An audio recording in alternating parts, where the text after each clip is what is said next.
Sama, kalau kita ingin dimaafkan oleh Allah Subhanahu wa taala, maka kita juga harus pandai memaafkan. Sebutkan dalam Al-Qur'an dalam surat An-Nur ayat yang ke-22. Bahkan ada kisahnya, kisah tentang Abu Bakar As-Siddiq dan Mistah. Allah Subhanahu wa taala berfirman dalam surat An-Nur ayat yang ke-22. "Wala ya'tali ulul fadli minkum was-sa'ah ay yu'tu ulil qurba wal masakin wal muhajirin fi sabilillah." Janganlah orang-orang yang memiliki kelebihan harta di antara kalian dan kelapangan hidup, jangan sampai bersumpah untuk tidak memberikan bantuan kepada kerabatnya, kepada orang-orang miskin, kepada orang-orang yang berjuang di jalan Allah Subhanahu wa taala, atau kepada orang yang berhijrah di jalan Allah. Jangan sampai dia mengatakan wallahi saya tidak akan bantu si fulan lagi. Jangan. Wal ya'fu wal yasfahu.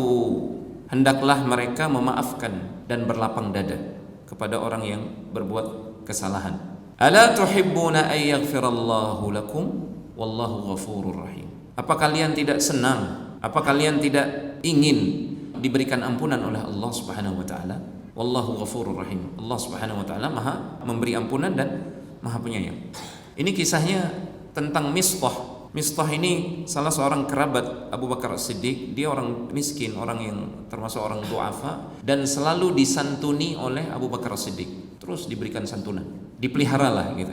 Namun ketika terjadi kisah fitnah yang menimpa Ibunda Aisyah, kita tahu Ibunda Aisyah pernah dituduh berselingkuh. Kemudian isunya itu disebarkan oleh tokoh munafik Abdullah bin Ubay bin Salul. Sebagian orang-orang beriman ada yang termakan oleh isu ini, ikut-ikutan menggibah. Nah, salah satunya adalah Mistah. Padahal Mistah ini dia disantuni oleh siapa? Abu Bakar As-Siddiq.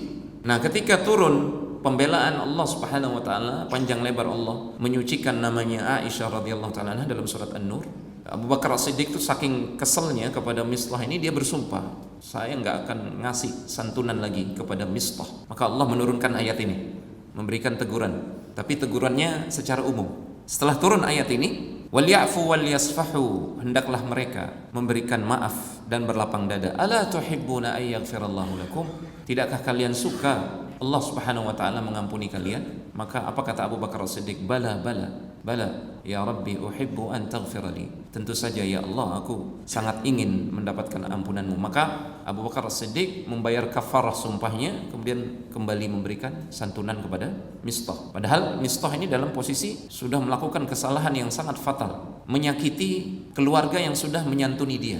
Tapi lihat bagaimana sikap Abu Bakar As-Siddiq, tunduk taatnya kepada firman Allah Subhanahu wa taala. Ini yang namanya mengamalkan Al-Qur'an, jemaah. Dan para sahabat radhiyallahu taala anhum ajma'in, mereka adalah contoh terbaik dalam mengamalkan Al-Qur'an seketika tanpa menunggu waktu yang lama. Intinya adalah kalau kita ingin dimaafkan oleh Allah, maka kita harus bisa atau harus pandai memaafkan orang lain. Al-jaza min jinsil amal.